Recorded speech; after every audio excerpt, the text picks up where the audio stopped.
Hello YouTube, this is Daniel and welcome to another unboxing video.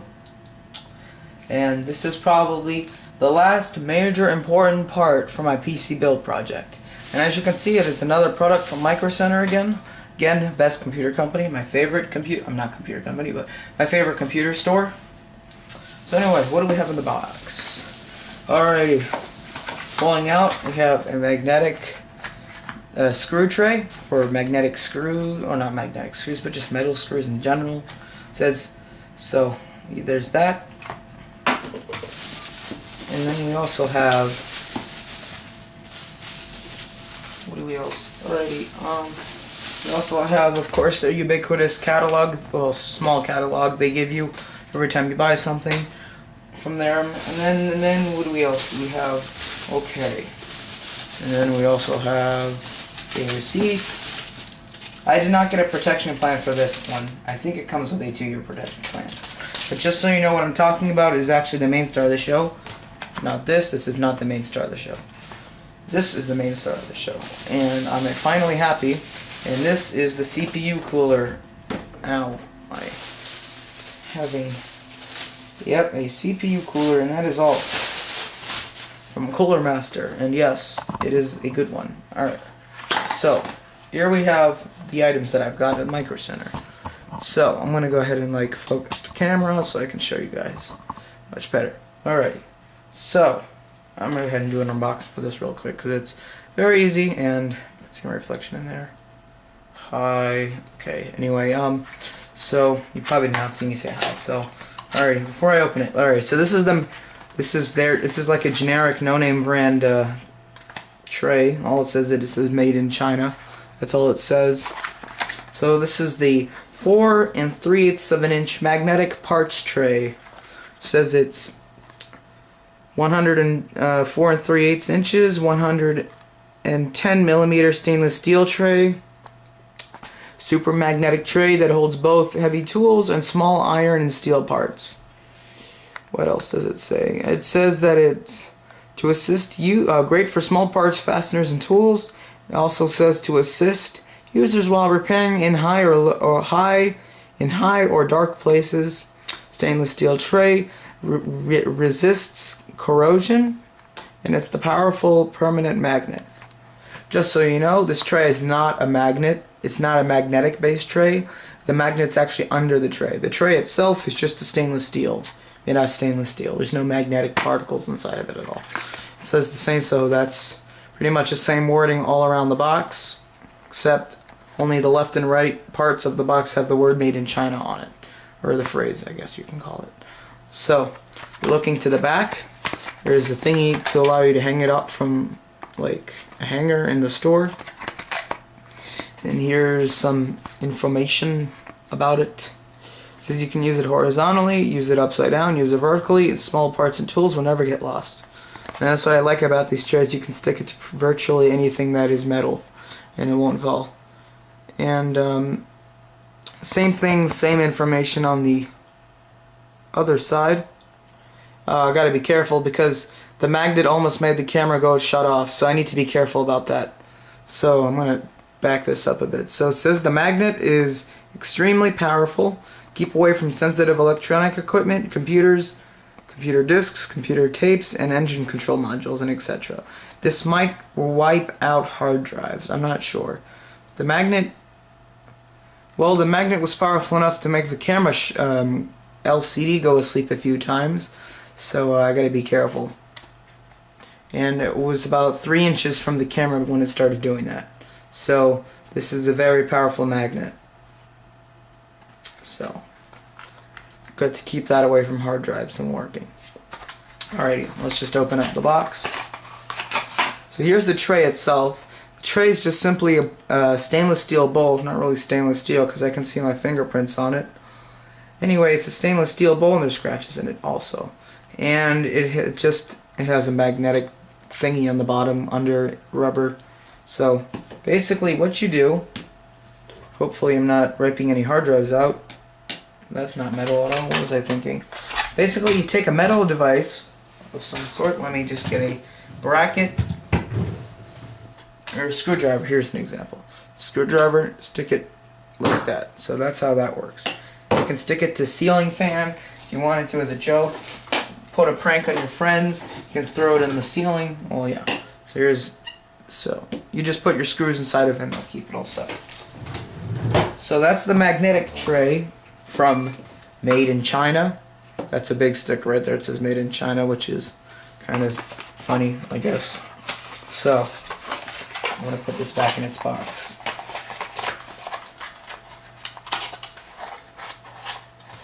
So that's the 4 3/8 of an inch magnetic parts tray. And remember, keep these away from computers. These will definitely do something bad because the magnet does not feel that powerful, but I guess since it can shut my screen, my camera's LCD off, I would not keep it near, especially because my camera uses a hard drive to record data on it, so that's a bad thing. To keep it away, just say that. Alrighty, here's the star of the today's show, or today's episode, I guess you can call it. This is the Cooler Master Hyper 212 EVO CPU Cooler. And it is probably, I think, the biggest one they have. I did not get it for its size, and it's nice because I like how big it is. So, I got this at Microcenter, so yeah, obviously. So, that's the Hyper 212 EVO. This is non-magnetic, so it shouldn't shut my camera off. Compatible with the socket LGA 2011, 1366, 1156, 1155, 1150, and 775, as well as the AMD sockets, including FM2 Plus, FM2, FM1, AM3 Plus, AM3, and AM32. I'm sorry, an AM2.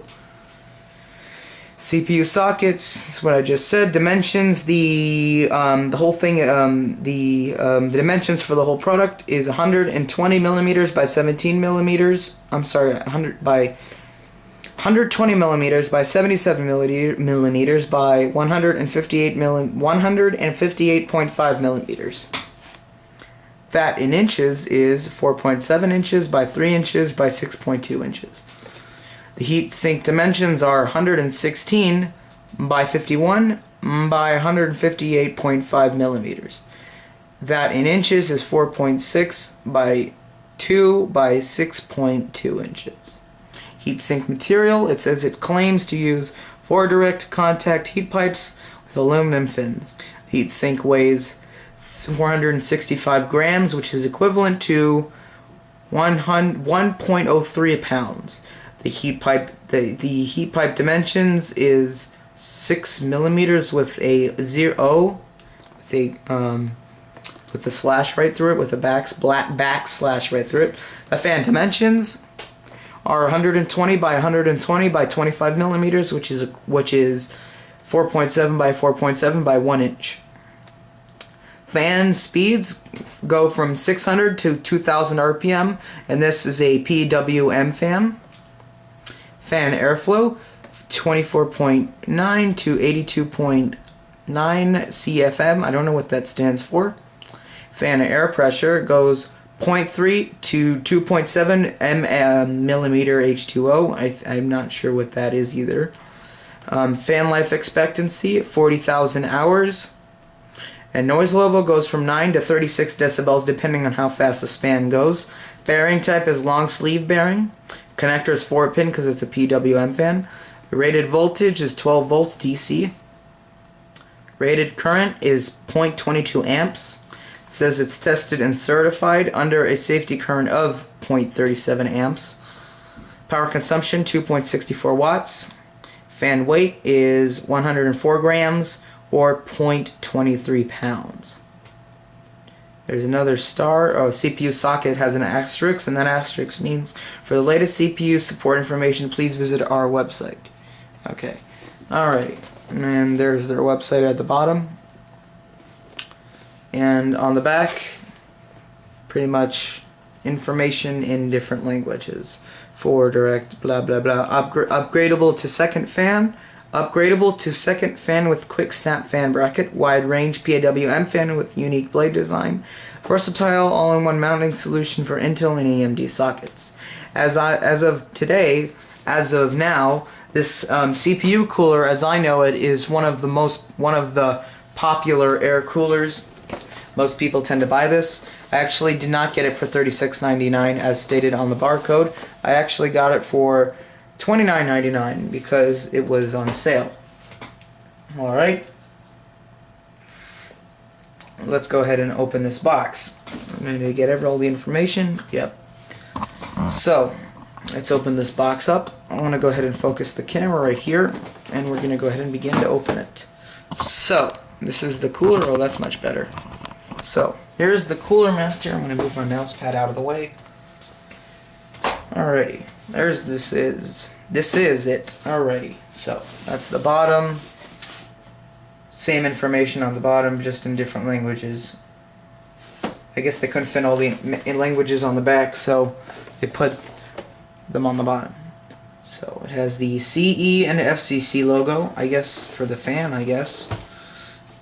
And here's the dimensions for the fan in a 2D style, so you can see it much better, but it's already been stated on the box. So we're going to go ahead and open this. Just simply pull the tab out and release the tape. When you open the lid, first thing to be greeted to us is manuals. And these manuals are in different languages. This is a thin manual. This is the English user manual. Very small. Nice and tiny. And here's all the parts that it should come with. The heat sink, the one cooler, 2 fan brackets, 4 standoffs, thermal grease, back plate, retention plate, 4 nuts, nut setter 1, 4 screws, and 4 rubber pads. I guess that's for the fan, and special 4 LGA 2011 standoff screws for the special LGA socket. For the special LGA 2011 socket. This is the manual in English, and I'm assuming the other manuals are in different languages. This is the warranty information, which I actually want to read, because I need to know how much warranty is covered for this product. So this is the warranty. So the warranty says that Cooler Master guarantees that this device is free of defect in material and workmanship. Provides a 2-year limited hardware warranty for device commencing from the date of purchase. So that means this is going to be protected under warranty for 2 years before it dies. And this is the same manual in English, except this is the every other language in the world manual. And this is pretty massive, because they combined every single language all into this one freaking manual. Supposedly this manual's design is like multilingual, and the pictures on the manual can be read, so this can be adaptive for different languages. This does not have American on it, of course, because American has its own language. Actually, no. That's actually the first one right here. Is on the front. There's English, if you can read that. Yeah. So there is English in the multilingual manual, and Cooler Master provides us with the standard one little thingy, small English manual. So those are the manuals. Now here's the physical item itself. So I'm going to put this down like this. So that appears the way it should come out.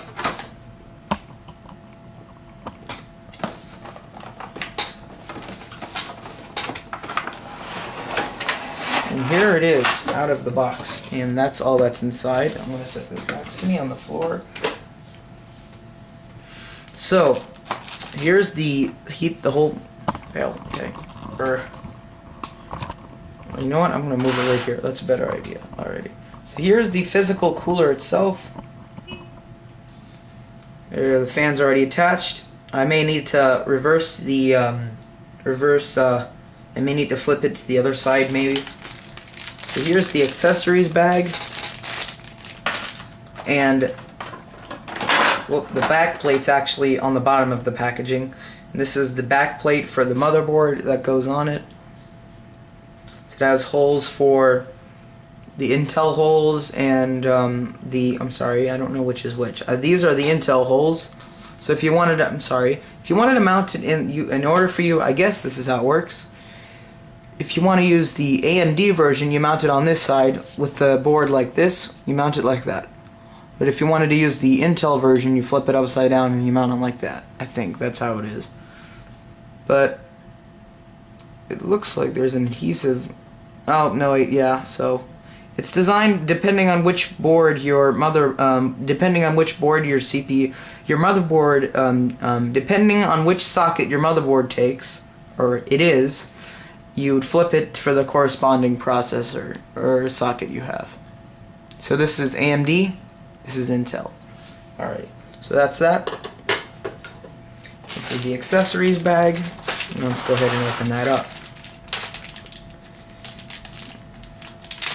So this is the retention thingy for AMD and Intel. AMD and Intel. And yeah.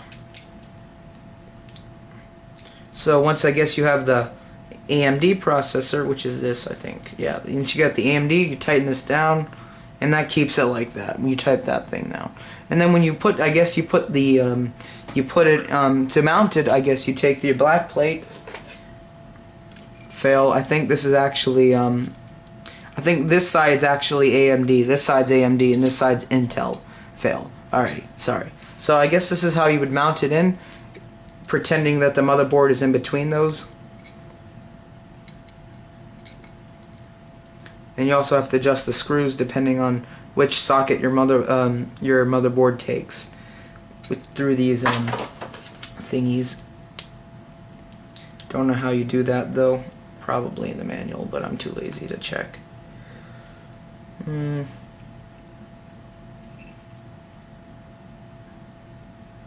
Probably in the manual.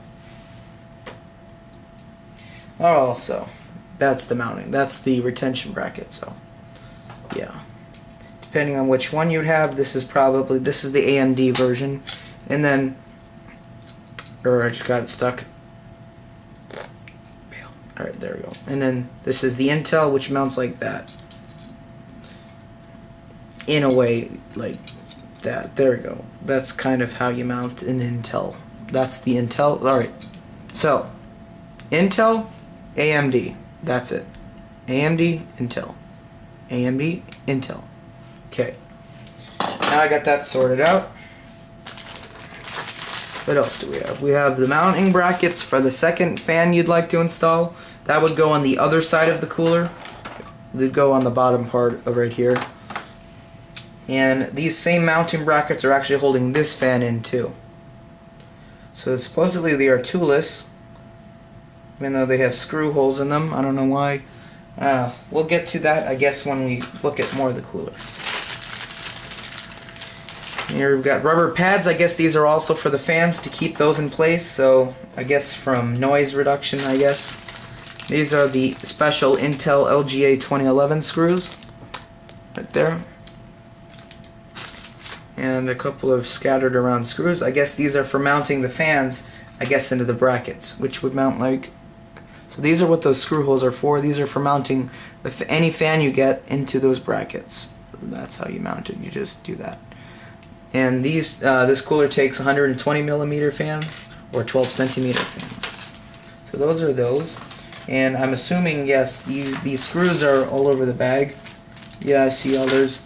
Alrighty. Here's some thermal compound and a nice little thingy. You just like that. You just push down on this and the goo comes out. So that's the thermal compound. Here are the nuts for mounting any of the sockets. These, of course, are compatible with most of the sockets, except for the LGA 2011, because those have their own screws. Should come with 4, if I'm not mistaken. And bear with me, I'm not really looking at my camera that much when I'm pulling these out, so you may not see them, all the parts. So those are the standoffs for mounting onto a motherboard. Plop them right there. Here are the nuts. I guess these mount on the other side of the bracket. They feel sticky, but when you rub your finger like together with after touching them, they don't really feel that sticky. I don't know, maybe it's that new computer thing. smell, or new computer feel, new computer component feel. Using the nuts that amount, I guess these are for also LGA 2011. These are probably also for the LGA 2011. So these are universal nuts for both LGA 2011 and the other sockets. So also in here is this guy. This helps you tighten the mounting. This helps you tighten down your standoffs. I guess these are also for tightening down LGA 2011 standoffs as well. So that's what this little guy is for. So that's nice they included that. This is for both flathead and Phillips head. Phillips head. And these are the rest of those screws for mounting another fan. So those are that. You just put them right here. And here is the physical item. The physical cooler, I meant. So this is the cooler, and I'm just going to pull it right out. So here's the cooler, and there goes the silicone packet. So here's the cooler. Very nice big Cooler Master. Says the logo on the top. It's upside down, I think. Yeah, it's upside down, but that's alright. So here is the Cooler Master thing. You can buy replacement fans for these, I guess, for like $6 on their website. And here's the big heatsink, and this is where the copper pipes lead to. So you put your processor with thermal compound on top of the processor, and that'll keep it cool because, yeah. And the little retention arm goes right into here. If I squeezed that and collapsed it like that, you just put your processor down, and you stick it into the hole that actually helps it hold it in like that. If you can see that, nice, keeps it nice and immobile. So that's how that all mounts. So this is a large 120mm fan already built in with a smoky plastic look to it, with a regular long sleeve bearing fan. The fans, how they mount, they just clip into place as shown in here. Basically what you do is you take the the rubber pads, and you mount it to the back of this, to the part where there's holes on it, and then you screw in your fan with the screws that it comes with into that bracket, and then you mount, and then you just simply stick the bracket on the other side. So so I guess for my case, for my configuration, I would need to mount it like this, the fan like this, because the intake is on the front of the case, so it's just going to pull air in and push it out the other side. So that's how I'm going to mount that. The fan has got some wear on it, but other than that, it's nice and shiny. So there's the copper heat pipes, and this is the aluminum heat sink. The bottom is protected with a label. Very nice. Here's the 4-pin connector for fan control. This is probably the only PWM fan I have in this whole computer, because this fan, yeah. So what the difference is between a 3-pin fan or 4-pin fan or a PWM fan and a regular fan is these can be controlled. The speeds on these fans can actually be controlled with depending on how hot the computer runs. And these are useful. So what's the advantage of a PWM fan is these fans can run without and can go as fast as needed. So if rather than just running at a constant speed all the time, because well, one thing about that is it degrades the lifespan of the fan when it's always running all the time. So those regular fans die sooner because they are always running and they never stop unless the computer is off. And a PWM fan just adjusts to how much cooling is needed to cool down the processor. And the processor in my computer that I'm using is not really that special. It probably won't use a lot of heat, so this thing will probably be running close to 0 if maybe. Alright, that is my unboxing for the Cooler Master Hyper 212 EVO and the 4 3/8 of an inch 4 3/8 of an inch magnetic tray. Thank you for watching my unboxing, and this is probably going to be one of my last unboxings. Probably the next one will be where I'm unboxing my fan filters. Thank you for watching, and I'll see you in the next video where I actually show you guys my assembled computer. Well, actually, the next video was actually going to be me demonstrating everything before I assemble my computer. I will see you guys in the next one, and thanks for watching, and leave a comment below if you have one.